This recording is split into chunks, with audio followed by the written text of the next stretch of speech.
The temperature had plummeted to negative 52 degrees Celsius. Angela Amaya had lived through winters that would break most people, had buried a husband in February, had driven through whiteout blizzards with a sick child in the back seat, had watched rivers freeze solid enough to drive a truck across. She was not a woman who frightened easily, but what she saw suspended from the frost-caked branch of a Siberian larch tree on the morning of January 14th stopped her cold in a way no storm ever had.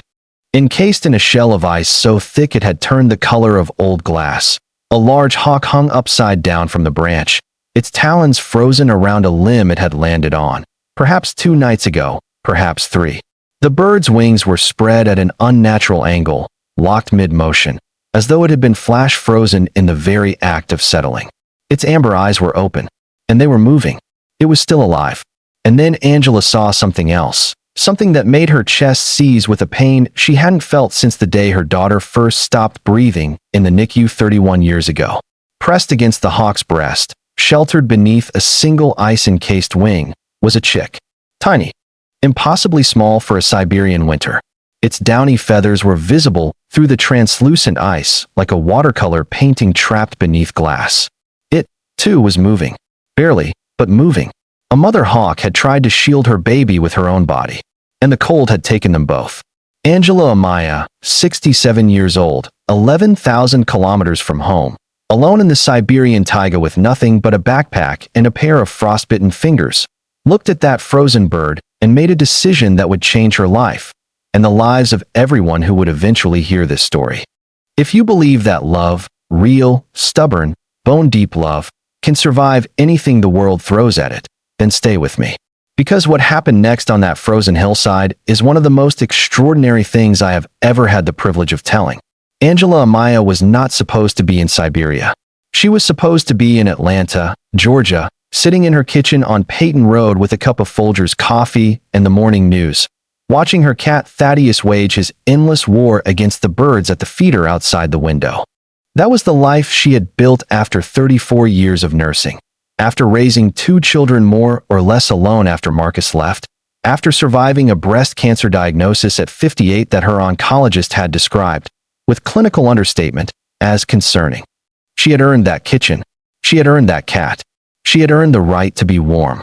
But 6 months ago, her daughter Renee had called from Geneva, where she worked as a field coordinator for an international wildlife rehabilitation nonprofit called the Raptor Migration Consortium. Renee had always been the one who couldn't sit still, who had moved from Atlanta to Oregon for college, from Oregon to South Africa for a gap year, from South Africa to Norway for a master's program, and then from Norway to Switzerland because, as she put it, the Raptors don't care about my comfort zone, mama. Angela had spent the better part of her daughter's adult life tracking her on a map she kept on the refrigerator with colored pins. The call 6 months ago was different from the usual check-ins. Renee's voice was tight in a way that Angela, even across 11 time zones, recognized immediately. The voice Renee had used at 15 when she'd backed the car into the mailbox, and at 23 when her first serious relationship had collapsed, and at 35 when her funding fell through and she'd had to lay off her team. Mama, Renee had said, we've lost our on-the-ground observer in Sakha Republic. He had a family emergency and had to go back to Vladivostok. The spring hawk migration survey starts in 6 weeks, and without someone at the Verkhoyansk site, we lose 3 years of longitudinal data. I can't go. I'm managing the Mongolian program, and I literally cannot be in 2 places. Our intern roster is empty, and the grant renewal review is in 8 weeks. If we lose this data set, we lose the grant, and if we lose the grant, I'll go, Angela had said. There was a silence so long that Angela had checked her phone to see if the call had dropped. Mama, it's Siberia. I know where it is, Renee. It's Siberia in January. I was a nurse for 34 years. I've dealt with worse than cold. You had a lumpectomy 18 months ago, which means I'm in remission, not in a coffin. I can still read a field notebook. I can still count birds on a horizon. Your father spent 16 years telling me what I couldn't do, and I outlasted him by 30 years. Don't you start. Another silence. Then, the nearest town is 4 hours by snowmobile. Then I'll make sure the snowmobile runs.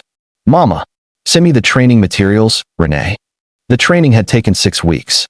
Angela had studied raptor species identification with a thoroughness that made Renee's junior colleagues in Geneva slightly nervous. She'd emailed one of them at 2 in the morning with a question about the difference between a rough-legged hawk's hovering pattern and an eastern buzzard's, and when the young man sent back a vague answer, she'd gone and found a peer-reviewed paper from the University of Helsinki and sent it back to him with 3 follow-up questions highlighted in yellow. She'd learned to use the field data logging software, the GPS collar tracking system, the emergency satellite communicator, and the propane heating system of the small research station that Renee's organization rented from a reindeer herding collective 40 kilometers outside the village of Badagay. She'd also learned what negative 50 degrees felt like by standing in a commercial freezer at a meat packing plant in Hapeville for an increasing number of minutes each day, working up to 3 minutes before the plant manager politely asked her to stop because she was making the employees uncomfortable. Angela had flown to Yakutsk on November 28th, a journey that took 31 hours and 3 layovers, been met by a man named Pyotr Vasilev, who drove a truck the color of rust and spoke 11 words of English, 8 of which were the names of different kinds of weather. He'd driven her to Badagay, shown her the research station, started the heating system, handed her a laminated sheet of emergency contacts in Russian and English, and left. For the first 2 weeks, Angela had been, if she was honest with herself, absolutely terrified. Not of the cold. She'd prepared for the cold. Not of the isolation, not exactly. She'd spent long stretches alone after Marcus left, and had made her peace with her own company. What frightened her was the vastness. The Siberian taiga was not empty in the way that a parking lot was empty, or a winter beach. It was full of trees that went on past every visible horizon. Full of snow that held the shapes of things that had moved through it days ago, full of sounds that arrived from distances she couldn't accurately estimate. Standing at the window of the research station on her 3rd night, Angela had felt, for the first time in her adult life, genuinely small. Not insignificant. She didn't believe in insignificance, but small. Small the way you felt standing at the edge of the ocean for the first time. Small in a way that was uncomfortable, but also, if you let yourself breathe into it, not entirely unpleasant. She had let herself breathe into it. That was, she would later say, the moment Siberia stopped being a place she was surviving and started being a place she was living. By mid-December, Angela had established a routine. She rose at 5:30, before the theoretical dawn that barely happened this far north in winter, when the sky transitioned from black to a deep, bruised purple that might generously be called daylight for about 4 hours before retreating again. She drank her coffee, logged the overnight temperature readings from the station's instruments, reviewed the previous day's field notes, and then dressed in the 4-layer system Renee had specified in her equipment notes. A moisture-wicking base layer, a merino wool mid-layer, a synthetic fill vest, and the enormous, military surplus outer shell that made Angela look, she thought, like a well-upholstered bear. Then she walked. The survey area covered roughly 12 square kilometers of mixed taiga, larch, spruce, and pine forest cut through by a frozen river called the Yastreb, which was not on any map Angela could find, but which Pyotr had indicated with a finger wave when he pointed her toward the northern route on her first day. The hawks she was tracking, primarily rough-legged hawks, some steppe buzzards, occasional gerfalcons, were wintering raptors, moving through or establishing temporary territories in the area before the spring migration began. Her job was to log sightings, record GPS coordinates, note any banded or collared individuals, and collect any found feathers or pellets for the biological sample archive. It was, objectively speaking, a lot of walking in the cold to count birds. Angela found it, completely unexpectedly, to be the most meaningful work she had done in years. There was something about the quality of attention it required. Nursing had trained her to notice, to read a face, to hear the particular timbre of a breathing pattern that indicated distress, to notice the small changes in a patient's color or effect that preceded something serious. Walking through the taiga with binoculars, she found that the same skills applied. The forest asked you to pay attention. It rewarded you for doing so. She began to see things she would have missed in her first weeks. The pressed oval of snow where a hare had rested, the parallel lines of a fox's gait across a clearing, the way a cluster of spruce needles shivered moments before a bird departed from a branch above. She had been watching the hawk she came to think of as the copper female for 3 weeks before the ice storm. The copper female was a rough-legged hawk, a large, strikingly marked bird with the rich chestnut and cream coloring of her sex and a wingspan Angela estimated at nearly 4 feet. She was not banded or collared. She was outside the consortium's tracking program, but she had established a hunting territory that overlapped significantly with Angela's northern survey route, which meant they encountered each other most mornings. Angela had documented her 14 times by December 28th. She was an exceptional hunter. Angela had watched her take a vole from beneath 4 inches of snow from an altitude of 60 feet, hitting the surface so precisely and so fast that the snow barely disturbed. She was also, Angela had noticed in the last week of December, nesting late, or rather, had a juvenile with her that was far too young for the season. Rough-legged hawks didn't typically carry young through the taiga in Siberian winter. They bred in the Arctic, on cliff faces and rocky outcrops, and their young were supposed to be fledged and increasingly independent by the time the migration temperatures hit. But this bird had a chick, small, gray-downed, barely past the ball of fluff stage, and she was keeping it close. Angela had noted it in her field log with the clinical detachment of a good field observer. December 28th, copper female observed again, in E quadrant, 0847H. Juvenile present. Unusual. Query late breeding or developmental delay in chick. Will monitor. Underneath the clinical notation, in her personal journal that she kept separate from the field data, she had written, "That baby is too small for this cold. She's keeping it under her wing when she can, but a hawk can only do so much. I am thinking about this more than is probably professional." The ice storm arrived on the night of January 11th. Angela had seen the weather warning on her satellite device 3 days earlier. A severe freezing rain event followed by a temperature plunge that the system described, with Russian meteorological directness, as potentially life-threatening for all exposed organisms. She had stalked the station, checked the heating system twice, and spent the night of the 11th listening to the freezing rain hammer the metal roof, like gravel being poured from an enormous height. The temperature outside dropped from -28 at dusk to -41 by midnight. By morning, the world outside her window was encased. Every branch, every needle, every surface was sealed in ice that caught the 4-hour twilight and shattered it into something almost unbearably beautiful. Angela had been snowbound for 2 days. On the morning of the 14th, the temperature had stabilized at -52, still brutal, but stable. She dressed, checked her equipment, said a small private prayer of the type she reserved for situations requiring intervention from a power larger than herself, and went out. She found the copper female 40 minutes into her walk, suspended from a larch branch, encased in ice, eyes open and moving, and beneath her wing, pressed against her chest, the chick. Angela Amaya stood at the base of that large tree for 67 seconds. She counted later, replaying it in her memory. 67 seconds of standing absolutely still in -52-degree air, her breath crystallizing in white clouds. Watching the hawk's amber, I track her from inside its prison of ice. 67 seconds of deciding. The training protocol was clear. Renee had been clear. The naturalist's code of conduct was clear. You observed. You documented. You did not interfere with natural processes, including, and the guidelines were specific about this, including predation, injury, and death. The taiga was not a zoo. The animals in it were not pets. Your job was to witness, not to intervene. Angela Amaya had been a nurse for 34 years. She did not know how to watch living things die when she had hands.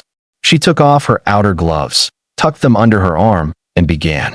The first problem was that the hawk was suspended about 8 feet off the ground, which was above her reach even if she stood on her toes. She needed height. She looked around the clearing and found, 15 meters away, a fallen larch trunk that had been toppled by some previous storm and was now encrusted with ice like everything else. It was heavy, probably 200 pounds of frozen wood, but one end was elevated on a cluster of rocks, which gave her a pivot point. Angela Amaya, who had moved furniture in a house by herself more times than she could count because asking for help had always felt like admitting defeat, got her shoulder under the elevated end of that log and worked it, centimeter by centimeter, across the ice until she had it positioned beneath the branch. This took 19 minutes.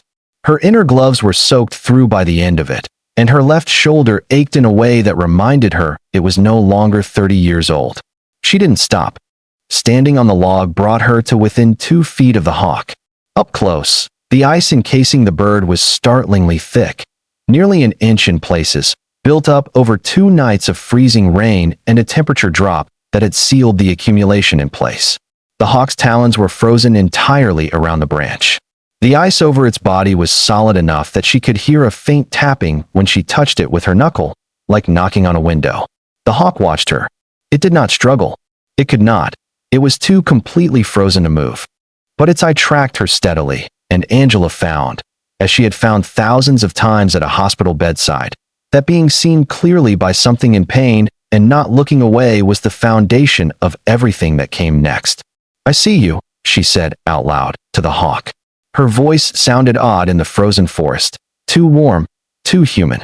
"I'm going to be careful. I'm going to go slow. You have to trust me a little bit." She opened her pack and took out what she had.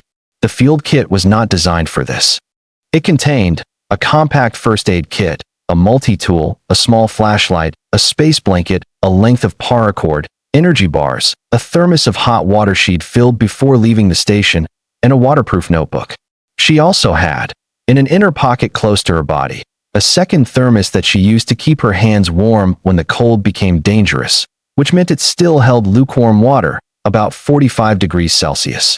She knew, from 3 weeks of reading raptor rehabilitation literature that Renee had sent her as background material, that you could not pour hot water directly onto a frozen bird. The thermal shock could kill it faster than the ice. You had to be gradual. You had to be patient. Angela Amaya had been patient with things that wanted to live for her entire career. This was not a new skill. She started with the feet, using her own cupped hands, warming them periodically with breath. She began working warmth into the ice around the hawk's talons where they gripped the branch. She did not pour water. She simply held. The ice was so cold it burned through her inner gloves within 90 seconds, and she had to alternate hands, warming one against her chest while working with the other. The hawk watched this with an expression that Angela, who was aware that she was anthropomorphizing, interpreted as cautious bewilderment. "I know," she told it. "I know. I'm sorry this is taking so long. The cold doesn't move fast for us either." After 40 minutes, she felt the ice around the leftmost talon shift. Just a fraction, a small crackling give, like thin ice on a puddle in late February. She kept working. 7 minutes later, the talon moved. A single, slow uncurling, as though the hawk were cautiously testing whether the information that it could move was actually true. Angela exhaled. The second talon took another 32 minutes.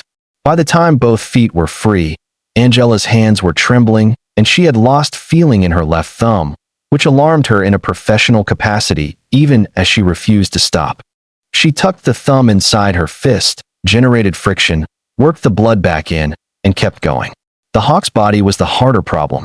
The ice shell over its wings and back was thick and uneven, deepest at the exposed upper surfaces, thinner where the hawk's own body heat had delayed the accumulation closest to its skin. Angela could not chip at it. Anything sharp or percussive near the wing membranes was a catastrophic risk. She had to melt. She pulled out the thermos of warm water. 45 degrees. She poured it onto her palm, let it cool slightly in the air, and then pressed her palm flat against the ice over the hawk's back. She did this one palmful at a time. For 2 hours. The thermoses ran out. She had been out for 3 hours by now, and the temperature had not risen. If anything, the thin gray sky suggested it was dropping. She was burning calories she couldn't replace until she got back to the station. Her left shoulder was a solid bar of pain, and her feet, despite the double layer of thermal socks and insulated boots, were beginning to lose sensation at the toes. She thought about stopping. And then she thought about the chick, the small, gray-downed creature that had been pressed against its mother's chest for 2 days, surviving only because its mother's body had not yet given up enough heat to stop being useful. The chick that was alive because a hawk had done the thing that mothers do, which is refuse to acknowledge that survival sometimes requires choosing yourself. Angela tucked her hands under her arms, generated warmth for 3 minutes, and then pressed both palms back against the ice on the hawk's back. The ice gave on the right side first. A section about the size of her hand cracked cleanly away, and beneath it was feathers, compressed, damp, matted against the hawk's skin, but feathers. Angela let out a sound she couldn't have described if she'd tried, not quite a sob, not quite a laugh. Something between relief and awe. She kept working. Over the next 40 minutes, she freed the hawk's right wing first, then the bulk of its back and shoulder. The ice over the left wing was the thickest, a full inch and a half in places, built up in some particular eddy of the freezing rain that she couldn't reconstruct. She had to use the warm water differently here, cupping it in both hands and pressing it like a poultice against the worst sections, then using the residual warmth of her inner gloves to sustain the melt. When the left wing finally came free, the hawk spread it. Not dramatically, not the full magnificent spread of a raptor in flight. A small, careful, testing extension, like a person moving a limb after sleeping on it wrong. But it was movement. Voluntary movement. The bird's own muscles, working. Angela had freed the outer bird. Now she had to free the chick. The chick was pressed into the curve of the hawk's breast, the spot where the feathers were warmest, where the brood patch, the bare patch of skin that incubating birds use to transfer body heat, would be. It was alive. Angela could see its breath, tiny, rapid puffs of vapor that condensed immediately in the Arctic air. Its eyes were closed. It was encased in a thin shell of ice, thinner than its mother's, because its mother's body and the shelter of her wing had slowed the accumulation, but still present. A fragile crystalline shell that, if broken wrong, would injure the bird inside. Angela could not use water. The chick was too small and too fragile for anything approaching temperature shock. She had to use herself. She pulled off her inner glove and pressed her bare palm, as warm as she could make it, pressed for 30 seconds between her thighs before removing it, against the ice shell around the chick. And she held it there. The cold of the ice against her bare skin was extraordinary. Not painful, exactly. Not yet, but present in a way that demanded her full attention. She focused on breathing slowly, on maintaining the warmth in her palm, on not moving. She could feel the chick through the ice, a faint vibration, the trembling of a very small warm thing that was still working hard to continue. "You're all right," she told it quietly. "You're all right. I have you." The mother hawk turned her head and looked at Angela's bare hand against her chick. She made no sound. She didn't struggle. She just watched, the same focused, yellow-eyed attention she gave to a snow field before diving. 5 minutes. 10. Angela's palm was burning now, genuine, deep cold burn, the nerve endings delivering messages that were technically requests for her to stop. She switched hands, warmed the right against her chest, continued with the left, then switched back. 17 minutes in, she felt the ice crack. A clean, gentle split running along the top of the shell. She held perfectly still and let the melt continue, and 3 minutes later the shell fell away in 2 pieces, landing on the frozen branch with a sound like dropped china. The chick opened its eyes. They were yellow, not the deep amber of its mother's eyes, but the bright, almost comical yellow of a baby bird, enormous relative to its head, blinking at the light and the cold, and the large, dark-faced woman in the enormous coat, who was leaning over it making what the chick probably experienced as very strange noises. Angela was crying. She wasn't certain exactly when she had started, but she was crying, steadily and without particular embarrassment, the way she cried at the end of very long shifts when a patient had made it through something they shouldn't have been able to make it through. The tears were freezing on her cheeks, which she would notice later. Right now she was only noticing the chick. "Hello," she said. "You made it. You both made it."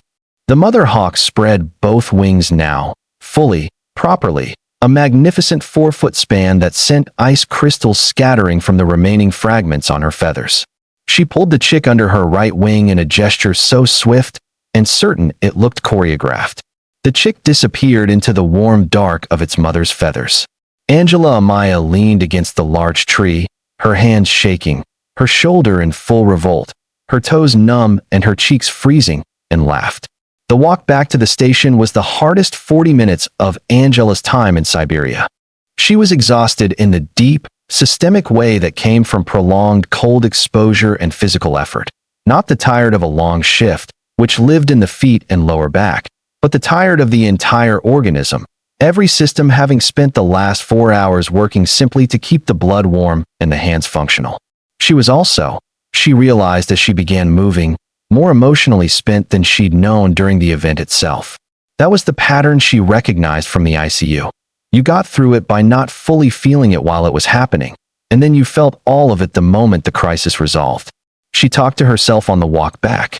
This was a habit she developed in the first weeks of isolation that she'd initially been slightly embarrassed by and had since fully embraced. You did what you needed to do to stay present in a place this quiet. Left foot, right foot, she said, not because she needed the reminder, but because the sound of her own voice was anchor. Station is southeast. Sun is. She tilted her head to the pale smear of light in the gray sky. There. Southeast. Good. Left foot, right foot. She checked her toes by feel every 5 minutes. By the time the station's dark shape appeared through the trees, she had genuine concern about the 2 smallest toes on her left foot, which had gone from numb to an unpleasant prickling that she recognized from nursing training as the first stage of frostnip. Not frostbite yet. The tissue was still recoverable, but it required attention. She got inside, locked the door against a wind that had been building for the last 10 minutes, pulled off her boots, and examined her feet. The 2 smallest toes on the left were pale and waxy looking. Frostnip, as she'd assessed, not frostbite. She rewarmed them correctly. Room temperature water, not hot. No rubbing, no rushing. She made coffee while she did it, because she had learned that doing necessary things simultaneously was the most efficient way to run a one-person operation in a remote station. Then she sat at the small table, with her coffee and her field notebook, and tried to decide what to write. The field notebook was for scientific observation. What she had done today was, she turned the word over, examining it, not scientific. She had intervened. She had violated the fundamental principle of field naturalism, which was that you watched and you did not interfere, because you were not the arbiter of which organisms survived their winters and which did not, because that was the system, and the system was not cruel. It was simply larger than your feelings about it. She picked up her pen and wrote. January 14th, copper female recovered. Location, in E quadrant, large cluster approximately 2.3 kilometers from station. Found fully encased in freezing rain ice, suspended from branch, with juvenile. Both alive. Freed both birds manually over approximately 4 hours. Mother hawk retaining juvenile as of departure, both moving, both alert. I am aware this contravenes protocol. I am not sorry. I will call Renee. She called Renee. The satellite call connected on the 3rd try. Renee answered on the 1st ring, which meant it was still early in Geneva, and she'd been awake for hours, which was her daughter's way. Mama, is everything okay? I need to tell you something, and I need you to let me finish before you respond, Angela said. There was a pause. That's never a good opening. I found the copper female. She was frozen solid, Renee. Her and the chick. Storm got them 2 nights ago. They were both alive and I got them out. I know what the protocol says. I know. But they were alive and I had hands, and there was nothing else to consider. Silence. Long enough that Angela counted 8 of her own heartbeats. Are they okay? Renee's voice had changed. The professional concern, the slight tension of a coordinator whose field observer has just told her something irregular, was still there, but underneath it was something else. Both moving when I left. Both alert. She had him tucked under her wing. Another silence. Then, how are your hands? Cold. Mama. 2 toes, left foot. Frostnip. I'm rewarming correctly. I'm a nurse, remember. I know you're a nurse. There was something in Renee's voice now that Angela recognized, had heard it in other contexts, other moments that had required her daughter to reassemble her composure before speaking. I know. I'm just a breath. 4 hours. You were out there 4 hours. It took as long as it took. You could have. Renee stopped herself. I know what I could have. I chose what I did. Angela took a sip of her coffee. Tell me if you want me to leave it out of the field report. I'll log it either way in my personal record, but I'll do whatever you think is right for the data. A long pause. Leave it in, Renee said finally. All of it. Exactly as it happened. We'll note the intervention in the methodology. It's another pause. It's an unusual data point, but it's a real one. Okay. Mama. Yes. I'm proud of you. Angela looked out the small, double-paned window of the research station at the forest, which was catching what remained of the day's light and doing remarkable things with it. Don't make me cry, she said. My cheeks are still thawing.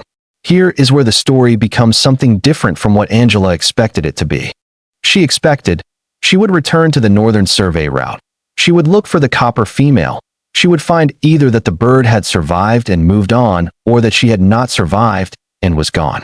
She expected a naturalist's ending, clean, self-contained, the outcome registered but not dwelt upon. She had intervened. The cards were played. Whatever happened next was the taiga's business. She went back on January 16th, 2 days after the freeing, giving the hawk time to stabilize and recover without the additional stress of a human presence. She took the northern route slowly, stopping at every major landmark to scan with binoculars. She found the copper female in the exact same larch tree where she'd been frozen. Not suspended this time, perched, upright, wings folded with the neat precision of a healthy raptor at rest. The chick was on the branch beside her, 6 inches away, gripping the wood with talons that looked. Angela checked twice through the binoculars, entirely uninjured. The hawk looked at her. Angela looked back. She logged it. January 16th. Copper female confirmed alive and present. Original location. Juvenile confirmed. Both appear healthy. No visible injury. Female alert and fully functional. Logged and moved on. In her personal journal, she was there. Just sitting there, in that same tree, like she was waiting for me to see. The chick was right next to her. I don't know if birds feel gratitude. The literature says they don't, or can't, or it's not a useful framework, but she looked at me for a long time before she looked away. I am keeping that. Over the next 3 weeks, something happened that Angela struggled to explain when she described it to Renee, and later to others. The copper female began following her survey route. Not closely, not perching on her shoulder, nothing like that. But she began appearing in the trees along the route in a pattern that, once Angela noticed it, was impossible to dismiss as coincidence. The hawk would be somewhere ahead of her, 100 meters, sometimes 200, perched in a way that gave her a clear view of the survey line. When Angela reached that spot and passed it, the hawk would lift off and relocate, further down the route. Angela documented this for 11 consecutive survey days before she allowed herself to write what she actually thought. She is keeping track of me. She sent this observation to Renee with a note. I am aware this is probably anthropomorphism and confirmation bias. I'm logging it anyway because it is the factual description of observed behavior. Renee forwarded it to Dr. Marjolein van Houten, the consortium's chief raptor behavioral researcher at the University of Amsterdam. Dr. Van Houten replied within 4 hours. This is extremely interesting. Some raptor species demonstrate a form of sight fidelity that can be extended to individuals who are associated with significant survival events. The hawk may have encoded the observer as a non-threatening presence associated with rescue from the ice event. This is not telepathy. It is learning. But it is a remarkable example. Please continue detailed documentation. Angela wrote back through Renee. I have been logging everything. Also, she was in the tree this morning when I went out. Just sitting there. Good morning to her too. In February, the chick began flying. Angela watched the first proper flight from a distance of 40 meters, binoculars pressed to her eyes until her arms ached. The chick was unsteady. The early flights of juvenile raptors always were, lurching from branch to branch with the overshooting enthusiasm of something that had the mechanics down, but not yet the calibration. The copper female watched from a higher branch, head tilted, and made occasional short, low calls that Angela did not have the rough-legged hawk vocabulary to interpret, but which sounded, subjectively, like coaching.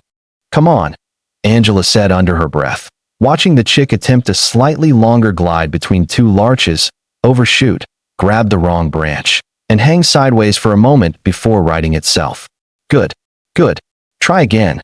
The chick tried again. This time it landed correctly, folded its wings with something approaching dignity, and immediately began preening in the manner of juvenile birds everywhere, which is to say with the determined nonchalance of something that would very much like you to believe that the undignified landing had not happened. Angela laughed. The sound went out into the frozen forest and came back to her in no echo, absorbed by the snow and the trees, and she thought this was probably fine, because it didn't need to come back. It had gone where it was going. February in the Siberian taiga was different from January in ways that were subtle but cumulative. The temperatures were no less extreme. Some mornings in February were colder than anything in January, but the light was changing. The 4-hour twilight of deep winter was extending, slowly but perceptibly, and on clear days the sun cleared the tree line long enough to cast shadows, which felt, to Angela, like a form of wealth. She photographed shadows obsessively in February. The long blue shadow of a spruce on untouched snow, the lattice shadow of bare branches on ice, the short, round shadow of a hawk on a branch at noon. She was also, she realized with some surprise, happy. Not content. She'd been content for years in Atlanta, a sustainable and respectable state that she'd mistaken, now that she examined it, for happiness. This was different. This was the happiness that came from being fully, physically, specifically present in a place that demanded everything you had and returned it in a form you hadn't expected. She called Renee one evening and said, "I think I'm happy, and I want you to know that I know how strange that sounds from Siberia in February." Renee said, "It doesn't sound strange. It sounds exactly right. I still can't feel my left pinky toe completely. You mentioned that. I want it on record." "It's on record, Mama." On February 19th, something happened that Angela would describe for the rest of her life as the moment she stopped being surprised by the world's capacity to astonish her and started simply expecting it. She was on the northern route, about 2 kilometers from the station, moving through a section of mixed forest where the larch thinned and the spruce grew denser. The copper female had been with her for the first kilometer. She'd caught a vole in the open section, landed 40 meters from Angela to eat it, and then lifted off and disappeared into the tree line. Normal behavior. Angela logged it and kept walking. She heard the hawk before she saw it. A call, sharp and directional, from her right, in the spruce. She stopped and turned. The copper female was perched 15 meters away. This was closer than she usually came. She typically stayed 30 meters or more from Angela when she was this close to her. But she was 15 meters away, and she was calling again, the same sharp, directional sound, and she was looking not at Angela, but at a point past her, to Angela's left. Angela turned left.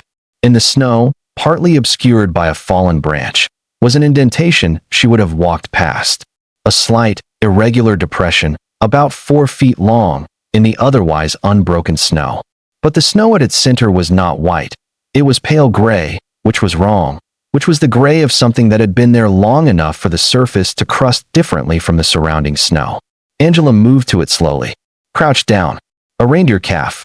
Young, based on size. This year's animal, she thought, though she was not a reindeer expert. Lying on its side, legs extended, motionless. But the flank was moving. A very small rise and fall. Barely perceptible. Alive. She reached back and touched it gently. Warm, warmer than she expected from something lying in the snow. Whatever had happened here had not been long ago. She looked up at the hawk. The hawk looked back at her. Angela Amaya, who had 41 years of not being surprised by the things living creatures did, felt the hair on the back of her neck rise. "Did you just?" She stopped herself. The hawk was a hawk. The hawk had been hunting in this area. The hawk had called because Angela was in its hunting territory, and this was territorial behavior that coincidentally aligned with Angela's path. This was not communication. This was not intentional. This was... The hawk called again. Short. Sharp. Twice. Angela called Pyotr. Pyotr Vasilev arrived 2 hours later on his snowmobile, with his brother-in-law Dmitry, who turned out to be a veterinarian of some description. Angela couldn't parse enough Russian to determine exactly what kind, but he had a medical bag and knew what he was doing. The calf, it turned out, had become separated from its herd during the ice storm 3 weeks ago, had survived on its own resources until now, and had finally gone down, likely from a combination of malnutrition and cold stress, in the last few hours. With Dmitry's care and the resources of Pyotr's collective, hay, a warm barn structure, protein supplementation, the calf would have a reasonable chance. Pyotr looked at Angela while Dmitry worked on the calf. Then he looked up at the spruce tree where the copper female was still perched, watching the proceedings with the focused disinterest of a raptor who had done what it came to do. Pyotr said something in Russian. Then he saw Angela's expression and tried in his 11 words of English. "Bird," he said. "Show you." "Yes. Yes," Angela said. He nodded slowly. Said something else in Russian that she couldn't follow. But his expression was not surprised. It was, she searched for the word, not surprised. She asked Renee later what she thought Pyotr might have meant. Renee asked him through an interpreter during a routine check-in call. He said, "The Yakut people say the hawks are the eyes of the taiga. They see everything. Sometimes, if they trust you, they share what they see." Angela read this message 3 times. Then she looked out the window at the forest, which was doing its late February thing with the light, catching it at a low angle and turning the snow blue and the shadows violet, and the tree trunks the color of old copper. "All right then," she said, to no one. To the window. To the taiga. The migration survey technically began on March 1st, when the conditions in the taiga shifted from deep winter to early spring in a transition so gradual you could miss it if you weren't paying attention, which Angela was not, because paying attention was, she had concluded, the most important skill a human being could cultivate. The hawks began moving in the first week of March. Not many at first, scouts, early movers, the birds that had established breeding territories to the south and were now pushing north ahead of the main wave. Angela logged them with the careful efficiency she'd developed over 3 months: species, number, direction, time, GPS coordinates, any banding or collar markings, behavior notes. The data was clean and comprehensive, and Renee's colleagues in Geneva were, according to Renee, extremely pleased, which Angela translated as "they thought I was going to be a problem, and I was not a problem." The copper female did not migrate. This was, Angela logged carefully, unusual for a rough-legged hawk at this latitude at this time of year. But then, this bird had been unusual from the beginning. She stayed in the larch forest with her chick, who was now, by March, a recognizably juvenile hawk rather than a ball of fluff, brown-streaked and increasingly confident, and continued to hold the northern territory. Angela watched the chick's development with the notes of a person who has been responsible for helping a fragile thing become less fragile. She logged everything. First sustained flight over 100 meters, March 3rd. First confirmed hunt, a vole, messily but successfully, March 11th. First truly solitary hour observed away from mother, March 19th, 200 meters, returned without incident. She did not permit herself to feel proprietary about these milestones. She felt them anyway. "He caught a vole today," she told Renee on March 12th. The chick? Solo hunt. By himself. It was not elegant. But it worked. He sat there looking at it for about 30 seconds afterward, like he was waiting for someone to tell him what to do next, and then he ate it. Mama, that's a really significant developmental milestone for an animal we thought might not survive January. I know what it is." Angela's voice was dry but warm, the voice she used when she was trying to sound less moved than she was. "I'm logging it." "Are you?" Renee stopped. Started again. "I can't hear you smiling from Geneva." "You cannot. I've been hearing you smile from various distances for 67 years, Mama. I can definitely hear it." In the last week of March, Angela received news that complicated everything. The consortium's grant had been renewed. Not just renewed, but expanded.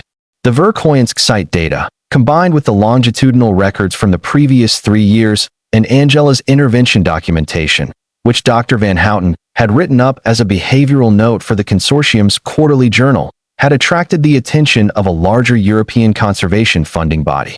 The expanded program would require a full-time resident observer at the Verkhoyansk station. Renee called to tell her. Then, very carefully, said, "I'm not asking you to stay. I want to be clear that I'm not asking. You have a life in Atlanta. You have Thaddeus. You've been away for 5 months, and you earned your coffee and your cat, and you are coming home on the schedule we agreed." A pause. "But," Angela said. "No but. Renee's voice shifted. "The data you've collected is exceptional. The behavioral documentation is exceptional." Dr. Van Houten specifically asked whether the field observer would be available for the expanded program. "I told her you were not a field observer by training, and she said she didn't care. She said that woman sees things, get her back." Angela looked out the window at the forest. March light now, not the thin gray permission of January, but real light, angled and purposeful, making shadows that lasted for hours. The snow was still deep, but the shadows on it were different. The air smelled different. There was a smell to approaching spring in Siberia that she could not have anticipated and could not now describe. Something between cold stone and green water and space, a smell that did not exist in Atlanta, had never existed in her previous life. The copper female is still here, Angela said. Renee was quiet. Her chick is going to migrate north in another month, 6 weeks at most. She might go with him. She might stay. She hasn't followed the pattern for this long. It's not clear what she'll do. Mama, I want to see it, Angela said. I want to see what she does. I want to see whether he makes it. I want to know. A pause.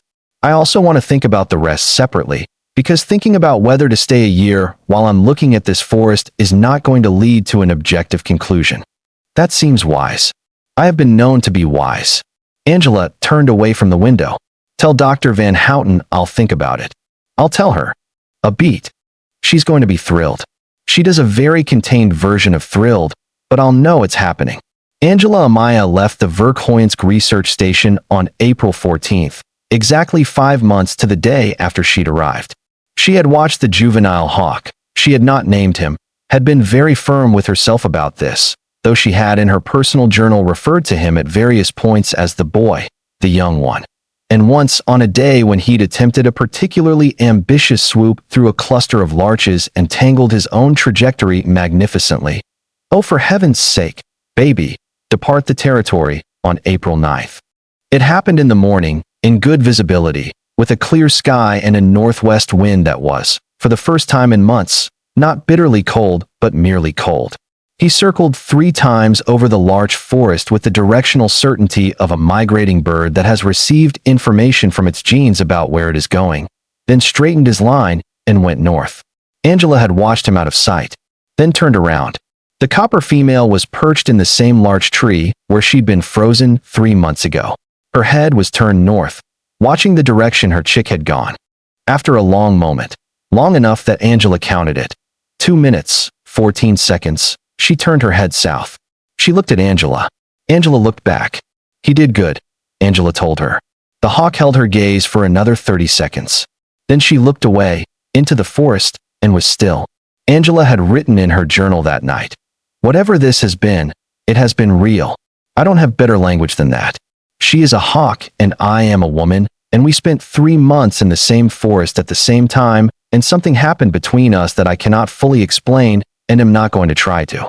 The chick has gone north. She is still here. I am still here for 5 more days. We are still here together, whatever that means. The copper female was in the larch tree every morning of those 5 days. Angela logged it, and did not comment further in the field record. In her personal journal, she wrote a great deal. On the morning of April 14th, Pyotr arrived at 7:30 to drive her to Batagay for the connection to Yakutsk. Angela had packed her bags the night before. She was efficient about packing, always had been, because you spent less time feeling the leaving that way. She loaded her bags into the truck, did the final instrument checks, locked the station, and stood outside for a moment in the April air, which was -12 and felt, to her now calibrated senses, almost warm. The copper female was in the larch nearest the station. She had not been here before. She'd kept to the northern territory. But she was here this morning, 40 meters out, on a low branch, watching. Angela walked 20 meters toward her. The hawk did not move. 10 meters. Still there. 5 meters. Angela stopped. Up close. Closer than she had been since the day of the ice. The hawk was extraordinary. The chestnut and cream of her feathers, the amber of her eyes, the precision of her beak, the grip of her talons on the bark. A living thing of such specific, self-contained beauty that looking at it directly felt like a small intrusion. Angela had spent her nursing career in close proximity to bodies, the profound intimacy of care, and she knew the difference between looking at something and being present with something. She was being present with this bird. She thought the bird might be being present with her. "Thank you," Angela said, "for letting me help, for not being afraid." The hawk looked at her. The amber eye was clear and steady and specific. Then, without warning and with the complete suddenness of birds, she lifted from the branch and was gone. Up and south, into the tree-line, and the sound of her wings faded in 3 seconds into the silence of the taiga, which was not, Angela had learned, an absence of sound but a presence of something quieter and older than sound. Angela stood there for a moment. Pyotr, behind her, said something in Russian. She'd learned enough by now to understand the shape of it, if not every word. Something like, "A good bird. Strong bird." "Yes," Angela said, and turned and got in the truck. Atlanta was exactly the same. This was the first thing Angela noticed. landing at Hartsfield-Jackson on an April evening when the Georgia air was warm and thick with the smell of jet fuel and spring pollen and fast food from the terminal concessions. Atlanta was the same noise, the same traffic, the same damp heat beginning its seasonal return, the same everything. She had expected this, intellectually. She had not expected the way it would feel, which was less like coming home and more like visiting a city she had lived in for a long time and mostly loved, but was now seeing from a particular distance. Renee had flown in from Geneva to meet her. They stood in the arrivals hall, and Angela's daughter, tall, angular, her father's cheekbones and her mother's eyes, hugged her for a long time without saying anything, which was not Renee's usual mode, and which told Angela everything about the texture of the last 5 months for both of them. "You look different," Renee said, when she finally stepped back to look. "I lost some weight." "Not just that." Renee studied her face. "You look settled. Like something got settled." "Something did," Angela said. "Several things, actually." Thaddeus the cat did not greet her warmly. He came to the door, looked at her with the expression of a cat who has been managing perfectly well in her absence and is not especially moved by her return, and then turned and walked back into the kitchen. Angela watched him go with something close to delight. Some things, at least, were beautifully, unchangeably themselves. She spent 2 weeks in Atlanta. She slept in her own bed, ate food that did not require 20 minutes of heating on a propane camp stove, and drove her own car on roads where other cars existed. She had coffee with her neighbor Mrs. Patterson, who asked about her trip and listened for the first 10 minutes with genuine interest, and then began talking about her granddaughter's soccer tournament in a way that Angela found, unexpectedly, more comforting than annoying. Normal life. The textures of it.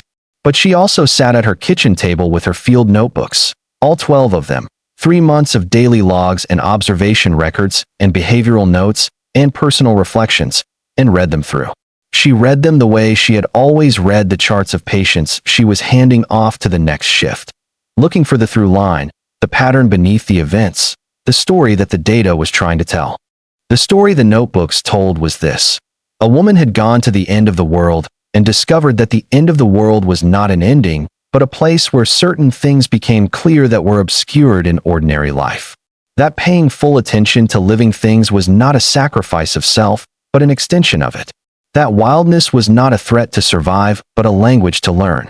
That she had skills, the skills of a nurse, the skills of a mother, the skills of a woman who had spent 67 years learning to read what other living things needed, that were not diminished by age, but refined by it.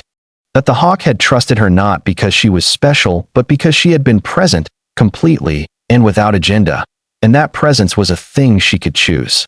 She called Renee on her 13th day home. "I want to go back," she said. "Not forever. 1 more year. Maybe 2. Tell Dr. Van Houten yes." Renee said, "I already told her yes. She's been asking me every week. I said I'd call her when you called me." "You were that sure?" "Mama, I have been reading your field notebooks in the shared database for 5 months. The ones you know I can read, and the ones you thought were private that you accidentally synced." A pause. "Which ones did I accidentally sync?" "All of them. Including the one where you called the chick, 'Oh, for heaven's sake, baby.'" Angela Amaya, who had not cried in front of her daughter in 11 years on the principle that some things you handled privately, sat at her kitchen table in Atlanta, Georgia, and laughed until she cried. Thaddeus came in from the other room to observe this event with the detached curiosity of a cat, who is not uninterested but is not about to admit it. He sat at her feet. She put her hand down, and he allowed it. "I named him," Angela said, when she could speak again. "I didn't write it down, but I named him." "What did you name him?" "Marcus," Angela said, and then was quiet for a moment. After someone who needed to leave and went somewhere better. It seemed right. Renee was quiet too. Then, "That is exactly right, Mama." Angela Amaya returned to the Verkhoyansk research station on October 31st. She had specifically requested the date, because she had decided that if she was going to spend another Siberian winter at the end of the world, she was at least going to begin it on a date with some personality. The station had been upgraded in her absence. Dr. Van Houten's expanded program had included a modest facilities budget, which meant there was now a second heating unit, a better satellite communication system, shelving for the biological sample archive, and Angela had specifically requested this, A proper window above the work table, double-paned and larger than the original, with a view that faced north toward the larch forest. She spent her first afternoon unpacking and resetting the station. She made coffee, checked the instruments, updated her survey maps. She stood at the new window and looked at the forest, which was already beginning to receive the first snow of the season, a light, exploratory snow, the kind that announced rather than committed. On her second morning, she took the northern route. The forest was different in November than it had been in November of the previous year, or perhaps she was different, which amounted to the same thing in terms of what she saw. She noticed the particular shade of gray that a larch takes on after dropping its needles, which is not the gray of dead things, but the gray of things resting. The way fresh snow held the impressions of bird landings, small asterisks of talon marks around the central stamp of a body, each one a brief record of something that had passed through. The sound the wind made in bare branches, which was different from the sound it made in needled ones, thinner, higher, more singular. She was 2 kilometers out, at the edge of the territory where the larch thinned before the spruce, when she heard it. A call. Short. Sharp. From the right, in the larches. Angela stopped. A rough-legged hawk was perched on a branch 30 meters away. Large, female, with the rich chestnut and cream coloring that her sex carried. Amber eyes. Watching. Angela's heart did something complex that she would not have been able to accurately transcribe. She did not know if this was the copper female. She could not know. She'd been a field observer for less than a year. The hawk was not banded, and rough-legged hawks in good condition in this territory were not so rare that this had to be the same bird. She did not know. The hawk called again. Short. Sharp. And from deeper in the larch, a second bird lifted. Larger than typical. This year's bird, probably, a juvenile but well-grown, the speckled brown of a healthy young raptor in its first winter plumage. It landed on a branch above and slightly behind the female, mother and young. Here, in the northern larch forest. In November, Angela looked at the female hawk. The hawk looked at her. The young bird looked at both of them.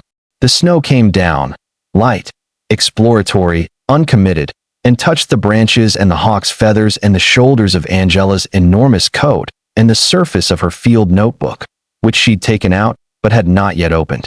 She put the notebook away. Some things did not need to be logged. Some things needed only to be witnessed. Angela Amaya stood in the Siberian taiga, at 67 years old, with frozen breath and warm hands and a heart that had been, she could think of no better word, enlarged by the particular education of this place, and these birds, and this cold, and this quiet. She stood there until the hawks lifted and went back into the trees, which took 11 minutes by her count. Then she turned, southeast, toward the research station, toward the coffee and the instruments and the window she'd asked for, toward the long, specific, astonishing work of paying attention. She walked, left foot, right foot, home. If this story moved you, if you have ever found yourself unexpectedly at the end of the world and discovered it was not an ending at all, share this with someone who needs to hear it. And if you believe that what connects us to wild things and to each other is the willingness to be fully, stubbornly, lovingly present, then you already know what Angela knew on that frozen hillside in January. Some things survive because something else refused to walk away.